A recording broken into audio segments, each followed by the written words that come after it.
I'm Jason Kuhl, your library director. The COVID virus has temporarily changed the way we are able to serve you. We know you're ready to enjoy the many in-person services the library offers, and we too are ready to see you back in our facilities. Our number one priority is the safety of our staff and the more than 33,500 of you who come through our doors each week. We will continue to heed the advice of experts, follow library industry standards, and work within the St. Charles County guidelines. We are working diligently on a plan to reinstate in-person services. But in order to do that, we must first ensure the safety of library materials and surfaces and create processes for all of us to follow the physical distancing guidelines set by the Missouri Department of Health and Senior Services. The library is unique in several ways.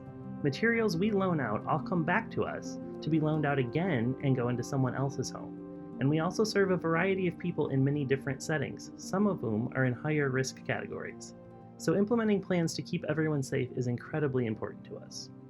So until then, proud to say our staff is serving more of our community than ever before. One of the ways is by increasing the amount of ebooks and e-audiobooks available for checkout. We now have more than 700,000 digital items available for you to use from home. By offering educational programming for all ages through virtual classes. By checking on our more than 650 individual homebound customers and offering assistance to locate resources or answer their questions. By providing homework help for both parents and students who are trying to finish out the school year. By guiding our local small business owners and nonprofit leaders and helping them identify and apply for necessary grants and loans so they can continue to serve our community. And by opening up our parking lots for access to free Wi-Fi. So from all of us at the St. Charles City County Library, we thank you for your patience and your understanding during this unprecedented time.